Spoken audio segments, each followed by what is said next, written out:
You're listening to the Nightlight Radio Network. This is Dr. Zohara Hieronimus, co-host of 21st Century Radio. We are happy to present this rebroadcast of our show on Nightlight. Enjoy. Our next author has written many books, one of them, Falling into the Arms of God, Meditations with Teresa Avila, and she joined me before to discuss that. Megan Don is her name. Her most recent book, Sacred Companion, Sacred Community, Reflections with Clare of Assisi.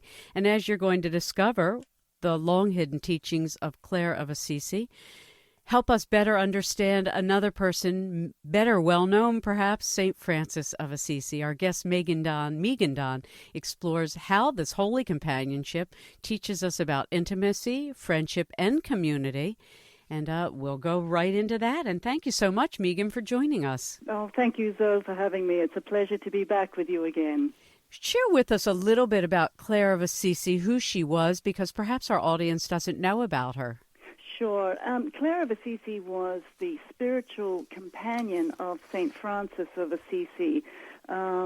She was in many ways a teacher to him, a counsel, and she would often hold him in times of his darkness. She was also the founder of the Poor Clares community. She was a great leader and community builder, and what I would describe one of the very early peacemakers. Her name, Clare, actually is Chiara in Italian, which means light. And so she was really seen as a bringer of the light to the world at that time, and I feel very much that she's still present with us today. When you look at the world today, and there is a difference between a patriarchy or a matriarchy, and now, God willing, moving into the balance of an equal way of being spiritual, what does Clare of Assisi as a woman of peace show us about, I guess, women and why women have so much to contribute? Well, I think is really her understanding of creating community, where she was very adamant about not raising yourself above another, no matter what role you had within community. And she sought counsel from many people and understood that was the way that the community formed, was by deep listening to people. And she was, I would say, very skilled at going into the deep silence. And she would always ask her sisters and the community to take anything that they are experiencing into the deep silence and let everything emerge from that place, and which I think really brought them into a deep oneness and unity. Our culture doesn't foster an appreciation for silence. In fact, as women, if you take a breath in your sentence, someone jumps in. Exactly. So share with us the reality of silence as part of spiritual development. Well, I understand the silence as being like a womb. So in that womb, it contains absolutely everything. It contains the darkness, it contains the emotional pain, it contains the spiritual revelation. It is the holder of all. And I think when we really sink deep into that silence, it can be frightening to start with because of what we may encounter within ourselves. But as we fall deeper and deeper into it, I think we find that we're really being held by something much greater. And the contemplative traditions, I think really understand this, that it also broadens and enlightens the mind.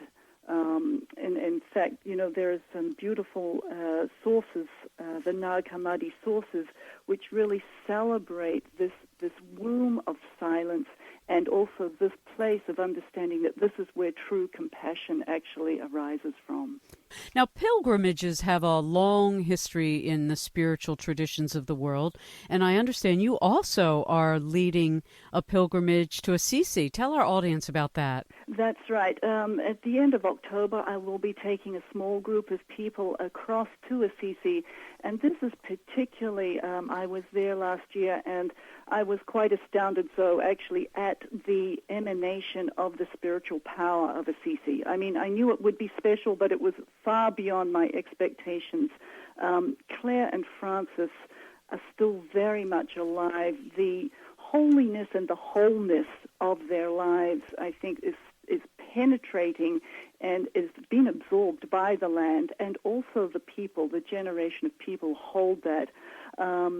So the pilgrimage I'll be taking is really going to be a combination of visiting the sacred sites of Clare and Francis, of the caves where they meditated, the hills where they wandered, the different places that Clare lived and Francis lived.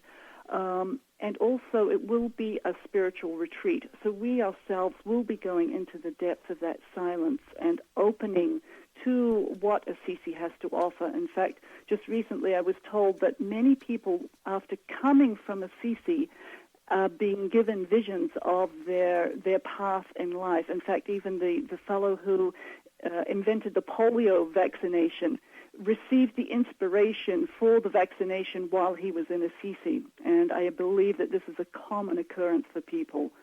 So it is a place filled with much, much light. Oh, it's beautiful, and you can learn more again about Megan Don's programs and her classes. She is also a sound healer with abilities recognized by the Aboriginal women of Australia and the Maroora people of New Zealand. You can go to Megan Don's most recent book, Sacred Companions, Sacred Community, from iUniverse. So you've now written on Teresa of Avila, now Clare of Assisi. Mm-hmm. I myself just finished a book on the 7 prophetesses of Israel, so we'd have to do some offline chat about the women of holy traditions. What do you see the 2 women sharing in common? I think that a great strength of spirit. Both of them, I think, encountered incredible obstacles on their path, and just their spiritual obstinacy, I think, got them through. Both suffered many, many disappointments. Both went through incredible ego cleansings. As do we all. As do we all. And that's why I think that they're such wonderful guides for us, because they've been there and they know the road and they can offer their assistance to us. And it's interesting. That's what I found about the prophetesses, is that their very lives are as much of their teaching as the teachings themselves. Exactly, yes. And I'm very interested to read that book because it sounds fascinating. We're going to run out of time, and I want to be sure to touch on some of the important things you found in terms of how we experience divinity in our daily lives, in our partnerships, in our sexuality. I mean, it's not just in the head. I mean, we have a body too. Exactly, and I think this is what I really do touch on in the book, is that we really need to come back to our sensual, erotic nature and bringing it into cohesion and unity with our spirituality. And I really see our sexuality as a pathway to experiencing the divine. And I think, as you say, it's our bodies that contain a lot of wisdom. If we can fall out of the mind and into the body, that will open up for us in whole new ways that we haven't even encountered yet. And both of these mystic women wrote of that, and one experience is through their language of the divine, this great eroticism that we see in the Song of Songs as an example. Exactly, yes, both. I mean, this is a common thing of the mystics, where they really enter into the erotic.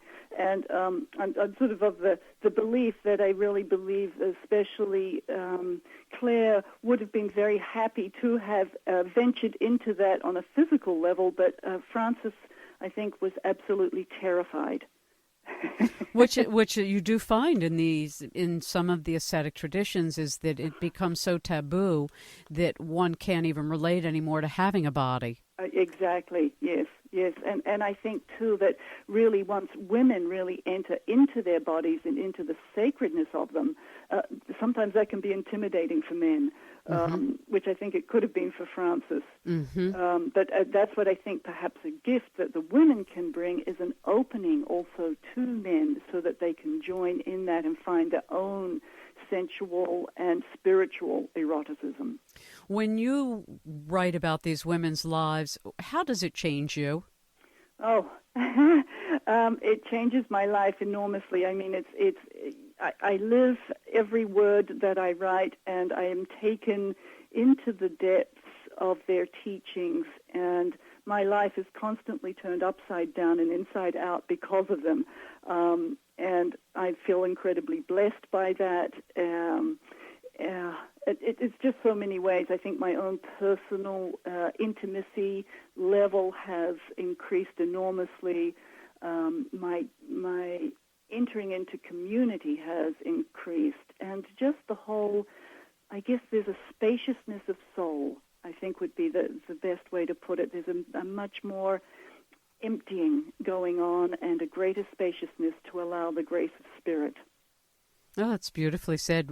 Earlier, we were joined by Russell Targ, and he talked so much about his own Buddhist practice of spaciousness, and that when we enter that spaciousness and let go of our egos, and in the tradition I'm a student of, when we really experience self-nullification, sort of becoming hollow like a flute, then spirit really can play through us. Absolutely, and that's what I find with the sound. I work a lot with the body and with sound because I find that can open one up and really create that space, which really does allow spirit to come in and grace us in ways we wouldn't even imagine.